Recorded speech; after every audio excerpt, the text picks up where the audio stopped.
Abale ndalongo tikulandireni kuno kutiyankhuleni Ambuye m'dzina la Atate ndi la Mwana ndi la Mzimu Woyera. Amen. Lero ndi pa 3 mwezi wa Novemba chaka chino cha 2025 ndipo tili pano kuti tione mawu a tsiku la lero, mawu a Mulungu.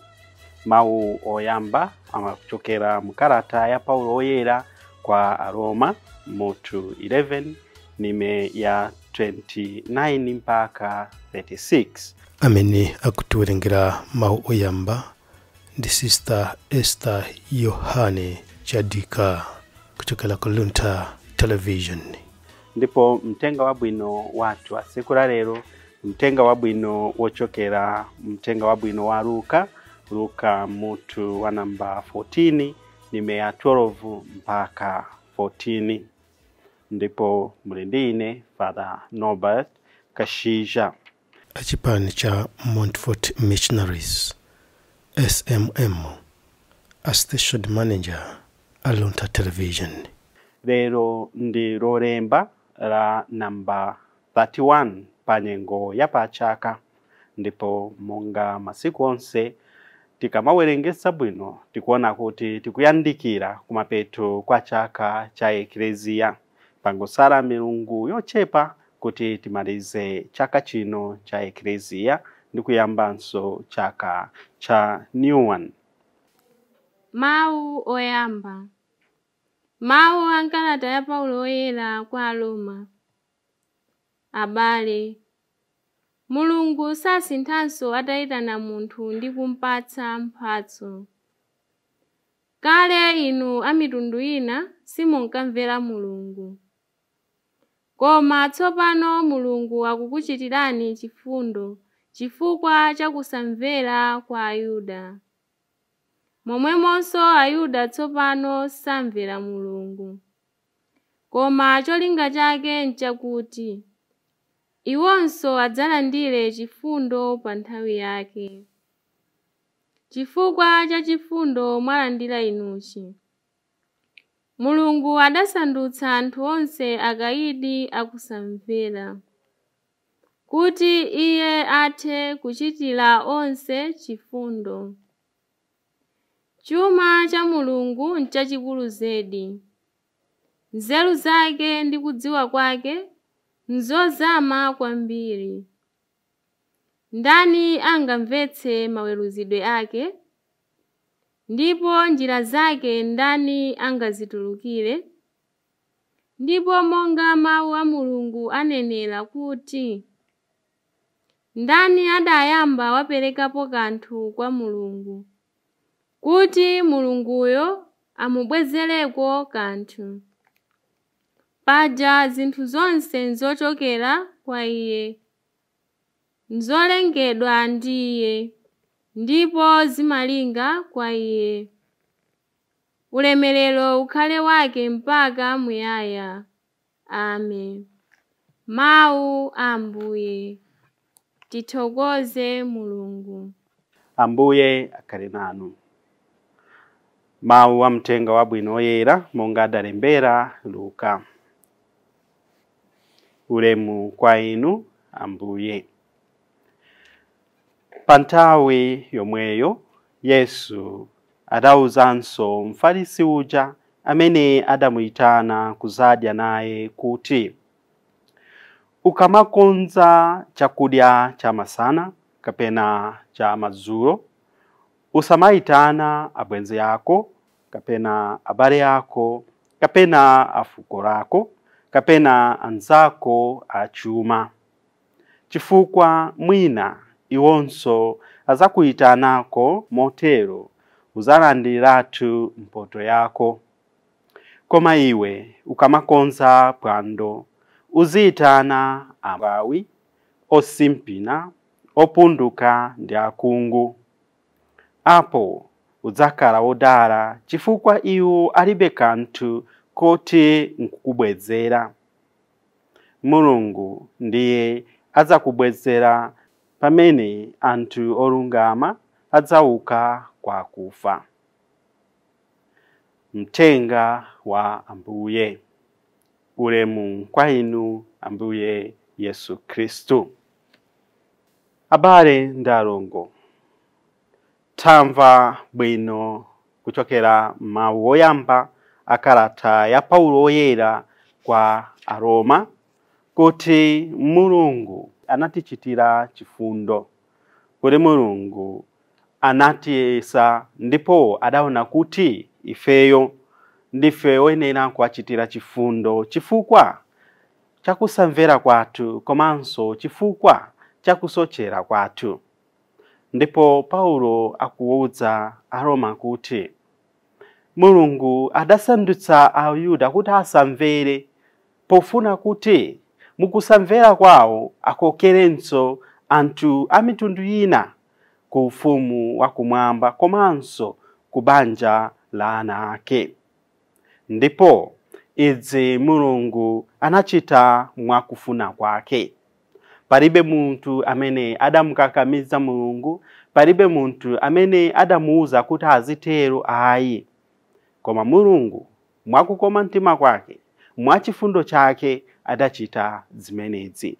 Chifukwa chani? Chifukwa chakuti Mulungu akutikonda ife ngati ana ake. Akutikonda ife ngati anthu ambanja lake. Paja mu ubatizo wathu tidasanduka ana mnyumba ya Mulungu. So, ndipo kuti Mulungu kuyambira pamenepo akala akutitumizira mzimu wake, akala akutitumizira zaulere zake. Kodi zaulere akutitumizira chifukwa ndife oyenerera ayi, koma mwakukoma mtima kwake, mwachifundo chake komanso mwakufuna kwake Mulungu akutipasa zimenezi.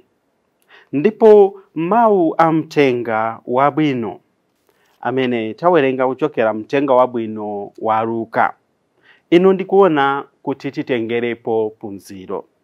Chifukwa Ambuye Yesu akuyitanidwa ku upando. Ndipo upandoko pamene akudya Ambuye Yesu akuyamba kupereka maphunziro.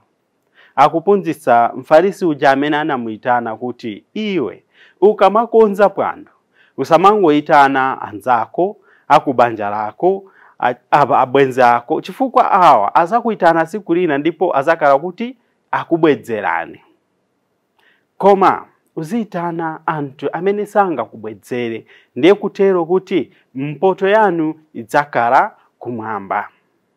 Sindikudziwa kuti ifeyo pamene timakala pa moyo wathu wa siku ndi tsiku ndikangati pamene timachita zinthu ngati zimenezo poyang'anirira ufumu wa Mulungu, kuti ineyo zimene ndachitazi sindikufunapo cholipira china chilichonse, sindikufuna kuti ndipezepo gain ina iliyonse, sindikufuna kuti ndikale bwenzi la bambo mfumu chifukwa ndikuchita zimenezi, sindikufuna kuti ndizidziwika pa Kristu chifukwa chochita zimenezi, koma ndikufuna kuti ndizichite chifukwa cha Mulungu, chifukwa chozindikira chifundo cha Mulungu, chifukwa chozindikira kuti nanenso Mulungu wandipasa zambiri, wandipasa zazikulu, ndiye mofuna mubwedzera Mulungu ndingochita izi. Kawiri tikamachita zinthu timakhala ndi maganizo mbuyo. Ndikapereka mtulo waukulu, abambo mfumu azindilemekeza. Ndikapereka mtulo waukulu, ndiye kuti kumpakati kwathu nditauchita zimene ndikufuna. Mwina ndikakhala kuti ineyo ndinamene ndikusamalira ana amasiye kumudzi kwathu, ndiye kuti anthu azindipatsa ulemu, azinditama chifukwa ine ndikugwira ntchito za chifundo. Sitiyenera kutero. Tiyenera kuchita zinthu kuti tilandire mpoto imene ili kumwamba. Chifukwa tilibe ngongole kwa Mulungu, ndipo Paulo oyera atiuza kale mawu oyamba kuti ndani angamvetse maweruzidwe a Mulungu ndipo njira zake, kuti ndani angazitulukire. Ndi ndani amene anganene kuti ine Mulunguyo nampasa kanthu kena kake ndipo ndikufuna azandibwedzere? Palibe. Zonse chalandira mwaulere. Kaya ndi moyo, kaya ndi mphamvu, kandi nyonga kandi chani zonse talandira mwaulere. Ndiye ni chifukwa chani pamene tikupereka, pamene tikuzigwirisa ntchito, tikufuna kuti ifeyo tipezepo pindu, tipezepo gain. Koma tipunzirepo phunziro kuti Ambuye Yesu akuitanidwa kupando kudya, pamene akudya akupezerako mwayi wopereka utenga. Nafenso tipunzire kuti nthawi zonse tizigwirisa ntchito mwayi umene tili nawo kuti tipunzise kuti tilalike mawu a Mulungu. Paja mwezi watha tangomaliza mwezi wa chibalaliso, ndipo timaphunzisidwa kuti tizilalika, tizikhala olalika mthenga wabwino nthawi zonse. Pamene ambiri mwa ife timangonena kuti koma ineyo ndiye ndilibe nthawi yoti ndizilalika mawu a Mulungu, ndilibe nthawi chifukwa cha ntchito zanga, ndilibe nthawi chifukwa cha mmene ndimakalira kunyumba kuja, ndimakhala ndi anthu ambiri. Pamenepo ndi mwayi. Ngati ineyo ndikugwirira ntchito yophunzitsa, mwina ndigwira ntchito yopikira anthu chakudya, ndigwira ntchito utirumuko, ndikupereka, ndikugulitsa za gain kumsika, ndi mwayi waukulu umene tingati kuugwirisa ntchito. Kuti munthu akangochokapo pamene watipeza pamalo pa ntchito patu, asapite monga mene wabwerera.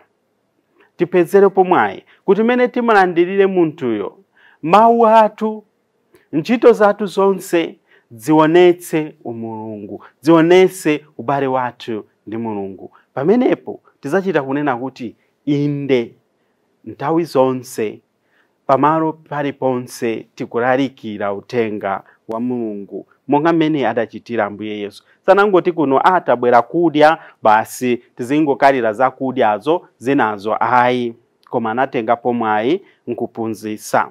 So in all life aspects, let us take an opportunity to proclaim the message of Christ. Lero nso tikukumbukira chaka cha Martin de Porres woyera.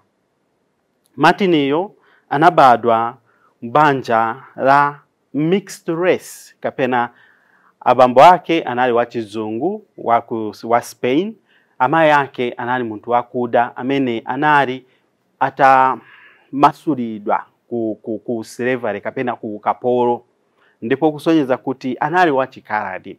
Anapitirira kuphunzira za udokotala, kapena he was a doctor by profession, ndipo muchito yawo anayigwira pothandiza anthu kwambiri pozindikira chikondi chimene anali nacho kwa Ambuye Yesu Kristu.